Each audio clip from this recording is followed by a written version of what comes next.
remercier également, même s'ils sont dans l'ombre et ils veulent rester dans l'ombre, les promoteurs de ce projet aux côtés du Dr Siwok, la société Cereba. C'est là la concrétisation d'une vision théorique et on est passé à la pratique avec cette première maison de santé. L'objet de nos tables rondes du jour, mesdames et messieurs, c'est de justement réfléchir à comment aller encore plus loin avec le concept One Health. Et cette première table ronde que nous avons voulu construire sous le haut patronage du docteur Siwok sur la reconnexion de la nature au sens physique, physis grec du terme, qui veut dire nature et observation de la nature, reconnecter la médecine, reconnecter l'homme avec son environnement et sa nature. Et pour ce faire, nous avons le grand honneur et le privilège d'avoir 3 intervenants de qualité ce jour, que le docteur va accueillir à mes côtés. Nous accueillons tout d'abord Madame Joyce Villaume-Ledon, sous vos applaudissements s'il vous plaît, qui est une experte reconnue puisqu'elle travaille pour l'ambassade d'Inde en tant que consultante sur la médecine ayurvédique. On accueille également le docteur Michael Dérangeon, qui est un spécialiste de l'insertion du thorax et des pollutions environnementales. Et enfin, parce que sans soignant, il n'y a pas de médecine, un formateur et directeur du centre de santé environnementale, monsieur Philippe Perrin. On les accueille à me rejoindre pour cette première table ronde.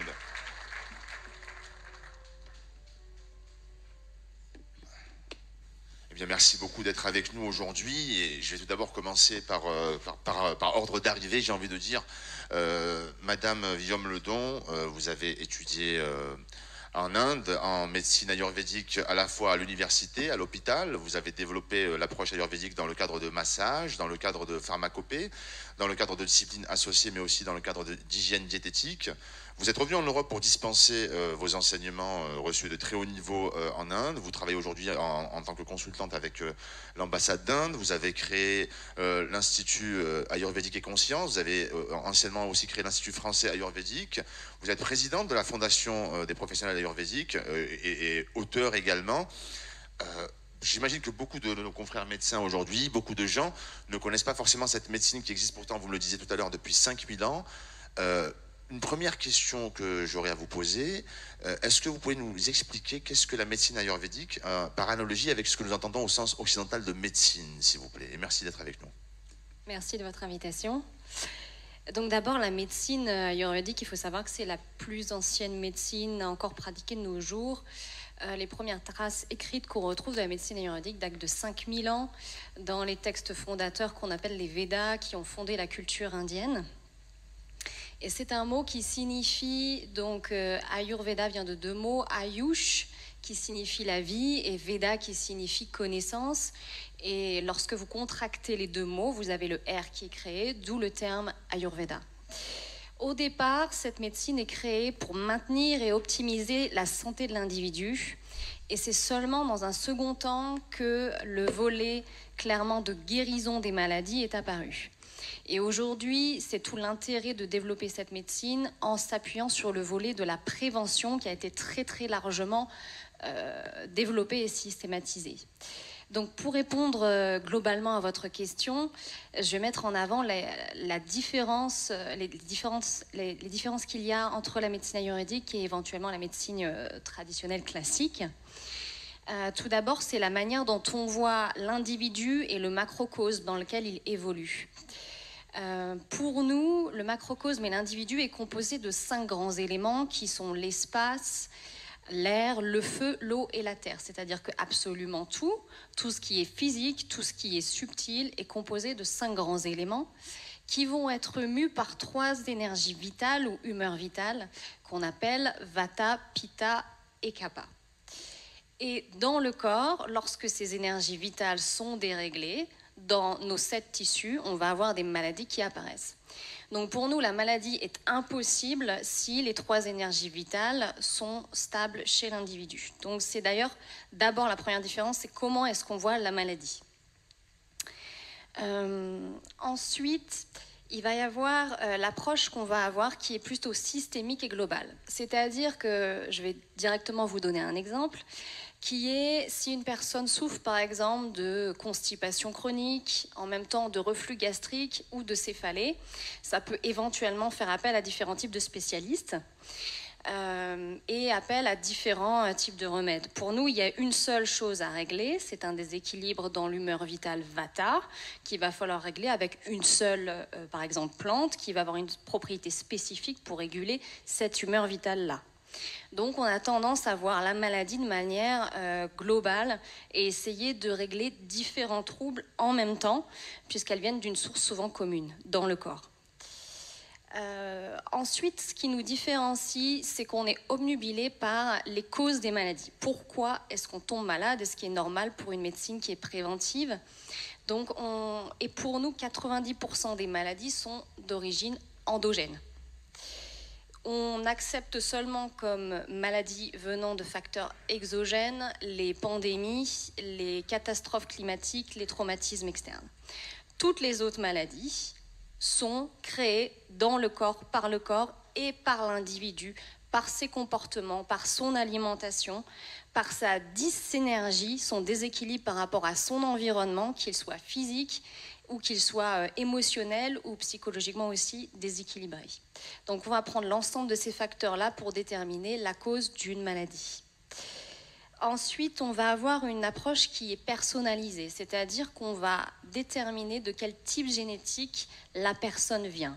Ce type génétique qu'on appelle profil ayurvédique, constitution de naissance ou prakriti, qui signifie en sanskrit nature, va déterminer si une personne est plutôt régie par l'humeur vitale Vata, Pitta ou Kapha. Ce qui nous permet de prévoir des comportements à la fois physiques, physiologiques et psychologiques que la personne peut développer, et aussi sa réactivité à certains types de traitements, et aussi sa sensibilité à un certain nombre de maladies.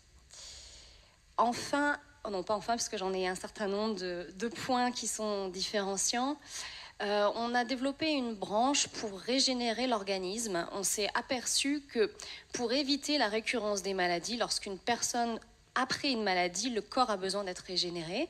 Donc il y a une spécialité en Ayurveda qui s'appelle la science des Rasayana et qui va passer par différents types de formulations qu'on va prendre de manière condensée, une hygiène de vie pour pouvoir réparer l'individu et en termes de prévention, stabiliser le vieillissement de l'individu et la prise d'âge.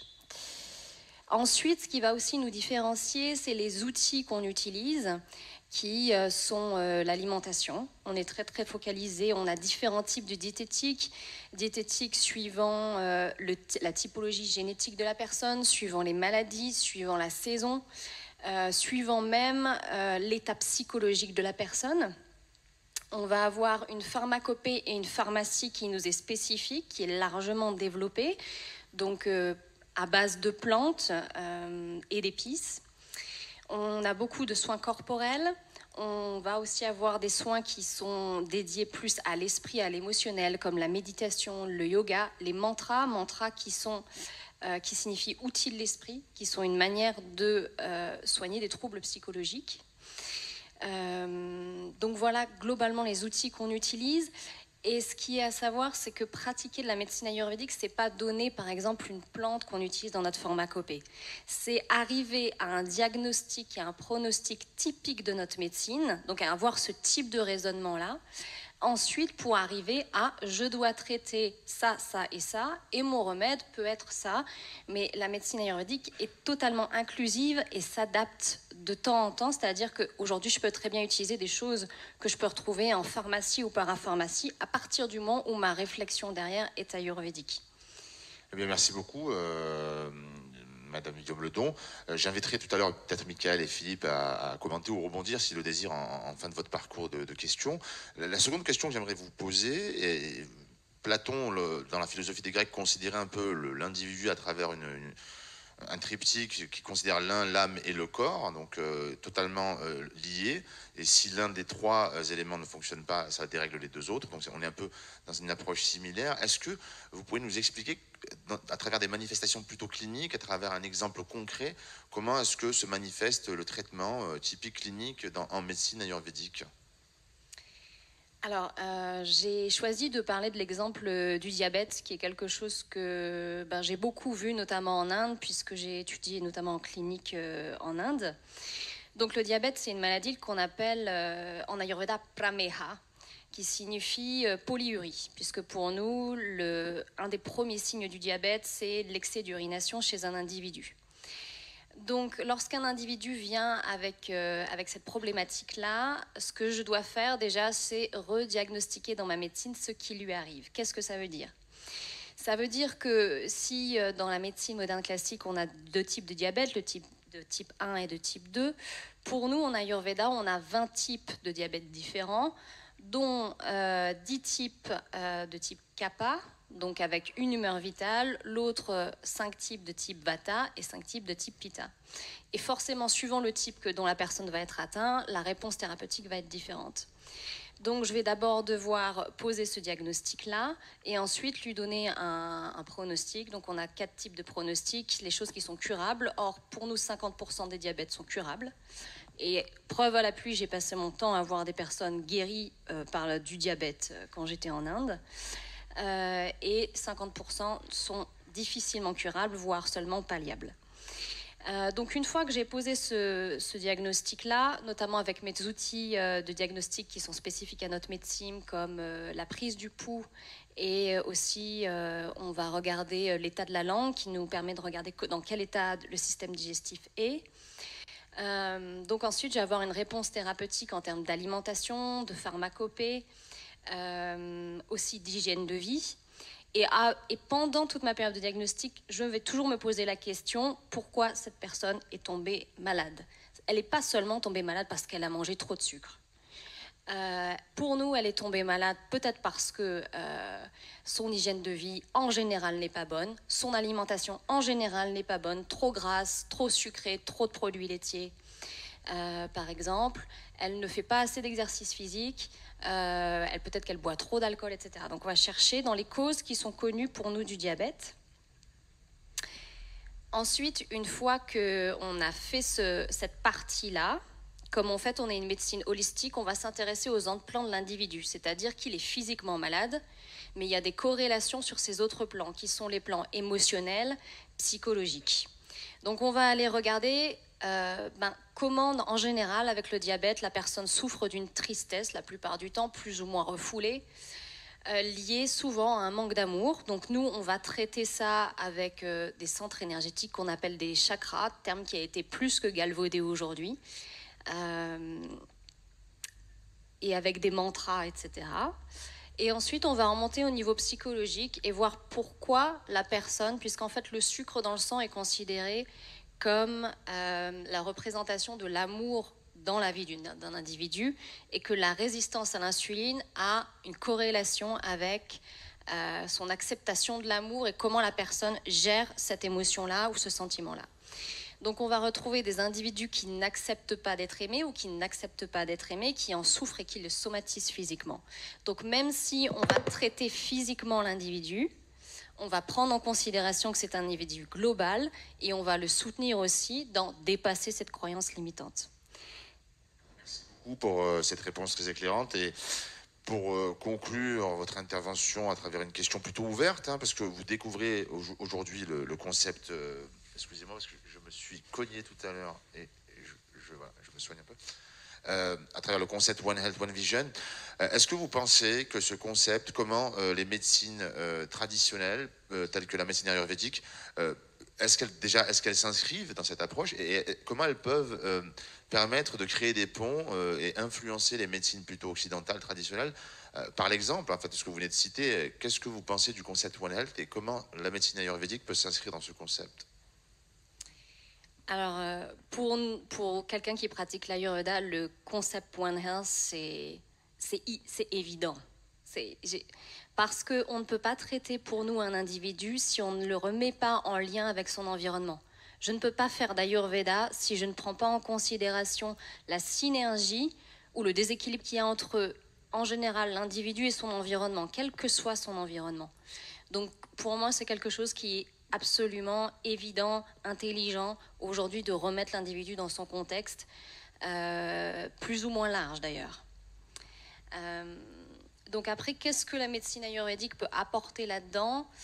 Je pense que la médecine ayurvédique a des forces en termes de trouver les facteurs causaux environnementaux. dans l'environnement qui soit professionnel, alimentaire, en termes d'hygiène de vie, en termes de saisonnalité aussi et de climat, par exemple. Pour prévenir aussi la saisonnalité des infections. On va quand même pas s'étonner, par exemple, que tous les ans, en hiver, on ait des épidémies de grippe. Épidémie de grippe, par exemple, qui est une maladie qui est gérée par l'humeur vitale Vata. Or, on se trouve en saison Vata. Donc, pour nous, c'est totalement prédictible, par exemple. On va pouvoir aussi déterminer la sensibilité des individus à certains types d'infections, suivant leur génétique. Et on va pouvoir prévenir par l'hygiène de vie et la responsabilisation en général. Et tout ça pour essayer de diminuer l'impact humain et aussi économique des maladies chroniques dans lesquelles l'Ayurveda est particulièrement pertinent. Je suis ravie d'écouter mes confrères avec qui je suis totalement d'accord. C'est vrai qu'on dit la même chose avec des connaissances différentes et des termes différents.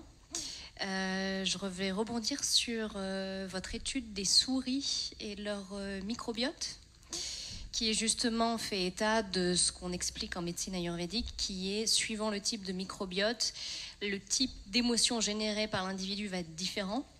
Donc il va plutôt avoir une tendance par exemple à la colère ou une tendance à la procrastination ou encore à l'anxiété, et qui va générer du coup une tendance psychologique. Donc ça rejoint tout à fait ce qu'on explique en médecine ayurvédique, mais qui est aujourd'hui apparemment prouvé scientifiquement. Donc c'est très intéressant. Et par rapport au changement, puisque lorsque aujourd'hui une personne vient voir un thérapeute en Ayurveda, il faut qu'on fasse beaucoup de pédagogie sur...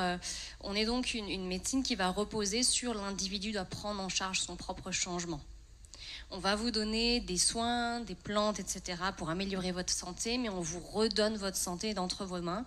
Et ce que je trouve de rassurant et d'encourageant, c'est que je trouve qu'aujourd'hui la population et les gens sont prêts à se poser les bonnes questions, à faire des changements, parce que il y a énormément de curiosité sur comment est-ce que je reprends du pouvoir sur ma santé, comment est-ce que je m'autonomise. Donc, je trouve que le concept One Health, en fait, parle de ça. Et ça vient de notre population en général. Je trouve que le changement est en cours, en fait. Eh bien, merci infiniment. Je pense qu'on peut les applaudir tous les trois. Philippe,